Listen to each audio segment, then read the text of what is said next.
إنا نحن نزلنا الذكر وإنا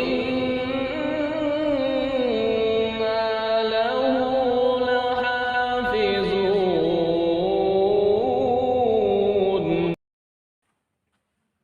أعوذ بالله من الشيطان الرجيم. بسم الله الرحمن الرحيم. أو كالذي مر على قرية وهي خاوية على عروشها قال أنى يحيي هذه الله بعد موتها فأماته الله 100 عام ثم بعثه قال كم لبثت؟ قال لبثت يوما أو بعض يوم قال بل لبثت 100 عام فانظر إلى طعامك وشرابك لم يتسنه وانظر إلى حمارك ولنجعلك آية للناس وانظر إلى العظام كيف ننشزها ثم نكسوها لحما فلما تبين له قال أعلم أن الله على كل شيء قدير. صدق الله العظيم. الحمد للہ رب العالمین والصلاة والسلام علی سید المرسلین وعلی آلہ واصحابہ الغر المیامین. اعوذ باللہ من الشیطان الرجیم. بسم اللہ الرحمن الرحیم.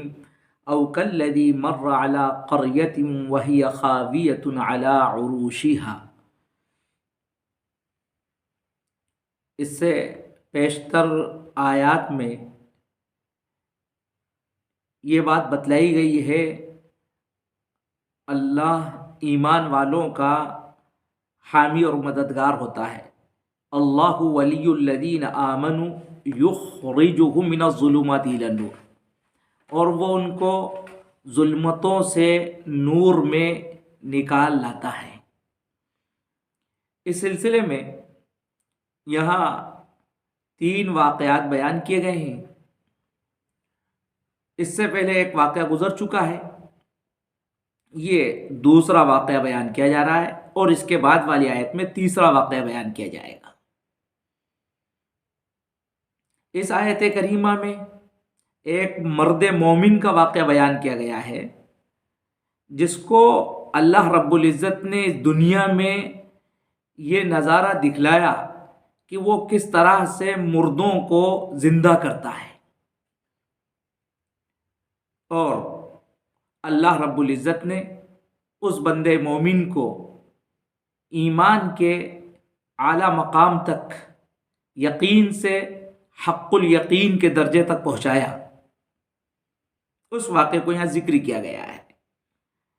اب آپ اس کو سنیے. او کالذی مر علی قریہ. او یہ عطف کے لیے ہے، یعنی اس واقعے کو جو اس سے پیشتر واقعہ گزر چکا ہے اسی پر عطف کیا گیا ہے. مطلب یہ ہے یا تم نے اس جیسے شخص کے واقعے پر غور کیا جس کا گزر ایسی بستی سے ہوا وہی خاویۃ علی عروشها، جو اپنی چھتوں کے بل گری پڑی تھی. یعنی پہلے چھتیں گری، پھر ان پر دیواریں گر گئیں. یہ وہ بستی تھی جو پوری طرح سے تباہ اور برباد ہو گئی تھی. اب یہ شخص کون ہے، اس کے سلسلے میں قرآن مجید کے اندر کوئی صراحت و وضاحت نہیں ہے. یہ کون سی بستی ہے اس کی بھی کوئی وضاحت نہیں ہے. اور یہ سمجھیے کہ صحیح روایات اس سلسلے میں خاموش ہے. ہاں سلف کے کچھ اقوال ملتے ہیں جن سے یہ بات معلوم ہوتی ہے کہ یہ حضرت عزیر علیہ السلام کا واقعہ ہے. حضرت علی رضی اللہ تعالیٰ عنہ، حضرت عبداللہ ابن عباس رضی اللہ تعالیٰ عنہ، اور تابعین میں حضرت قتادہ اور حضرت سدی رضی اللہ تعالیٰ عنہم کی طرف یہ بات منسوب ہے کہ انہوں نے حضرت عزیر علیہ السلام کا ذکر فرمایا کہ یہ واقعہ حضرت عزیر علیہ السلام کا ہے۔ بعض لوگوں نے حضرت ارمیا یعنی حضرت خضر علیہ السلام کا واقعہ بھی بیان کیا ہے، ان کا بھی نام لیا ہے، اور اس قریے سے مراد بیت المقدس بتلایا ہے۔ باقی حقیقت کیا ہے اللہ بہتر جانتا ہے، لیکن قرآن کا جو مقصد ہے وہ مقصد اصل اس واقعے سے واضح ہو رہا ہے، اور وہ یہ ہے کہ آخرت کو ثابت کرنا ہے۔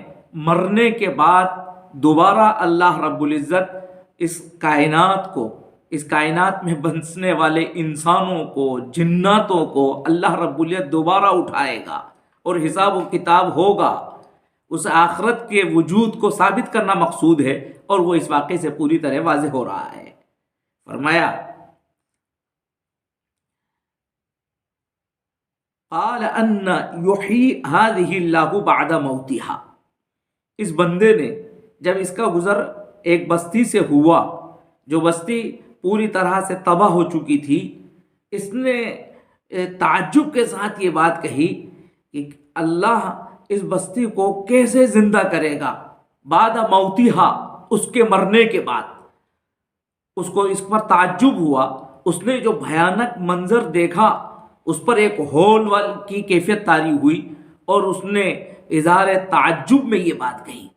یہ جو اس کو تعجب ہوا تھا، یہ تعجب اللہ کی قدرت پر نہیں تھا، بلکہ اس بستی کا یہ منظر دیکھ کر اس کے اندر یہ استعجاب پیدا ہو گیا۔ میں تفہیم کے لیے ایک مثال پیش کرتا ہوں۔ مثال کے طور پر آپ گزر رہے تھے، اور گزرتے گزرتے راستے میں آپ نے ایک بھیانک ایکسیڈنٹ دیکھا، ایسا ایکسیڈنٹ دیکھا جس میں ہڈی چور چور ہو گئی۔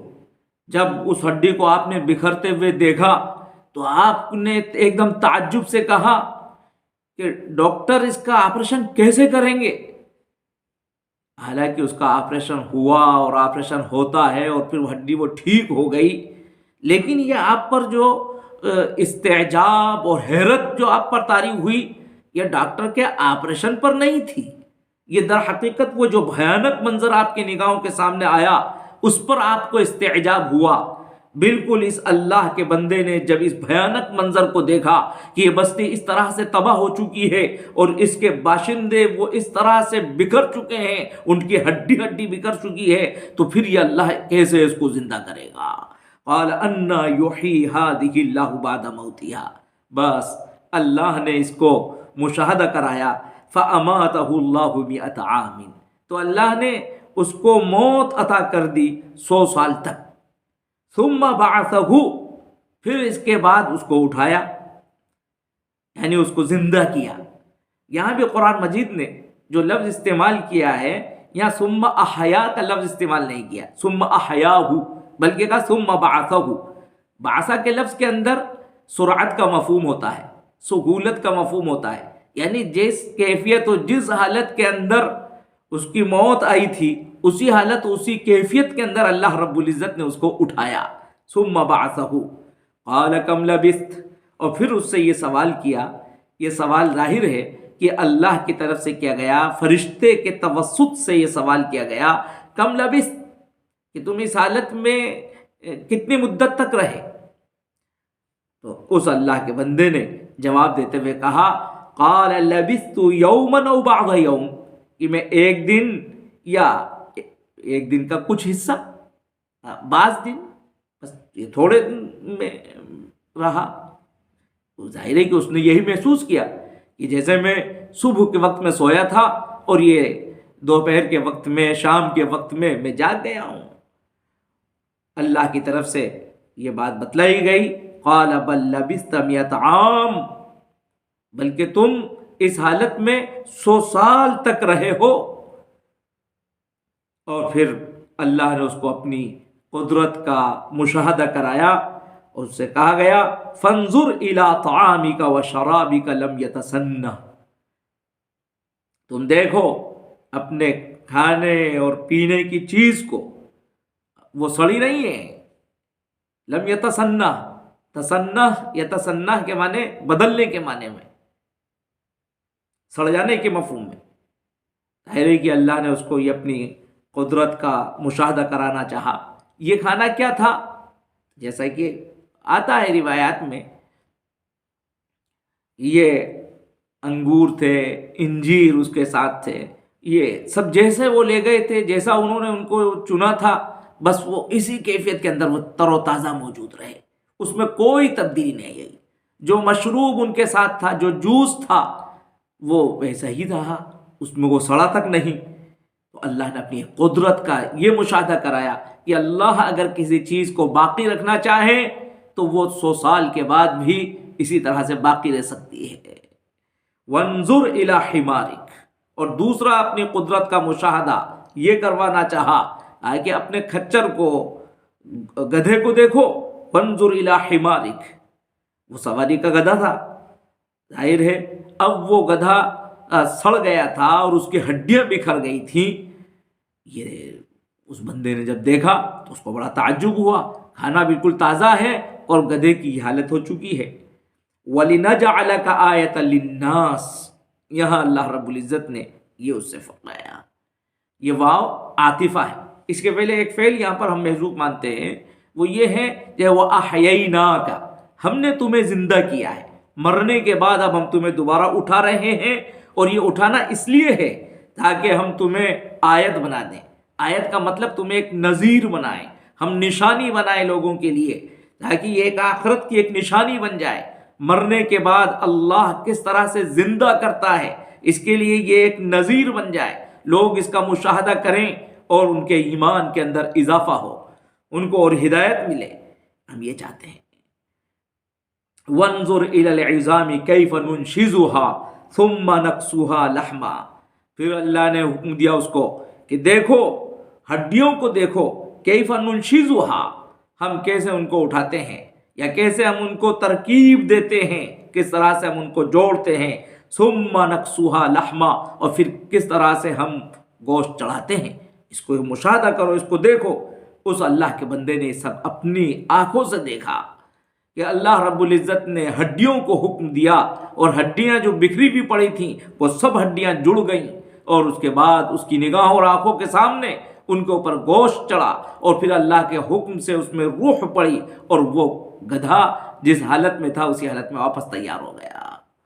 بہرحال فلما تبین لہ، جب اس کے سامنے یہ حقیقت واضح ہو گئی کہ مردہ اس طرح سے زندہ ہو جاتا ہے، وہ اللہ کا بندہ چیخ اٹھا، قال اعلم ان اللہ علی کل شیء قدیر، میں تو یقین رکھتا ہوں اس بات پر کہ بے شک اللہ کو ہر چیز پر پوری قدرت ہے، اللہ ہر چیز کے اوپر قادر ہے. بہرحال اس واقعے سے بتلایا گیا کہ اللہ رب العزت مرنے کے بعد بندوں کو اسی طرح سے اٹھائے گا، اور اس کے لیے کوئی بعید نہیں ہے. اللہ رب العزت ہم سبھی کو آخرت کا یقین عطا فرمائے. آمین یا رب العالمین.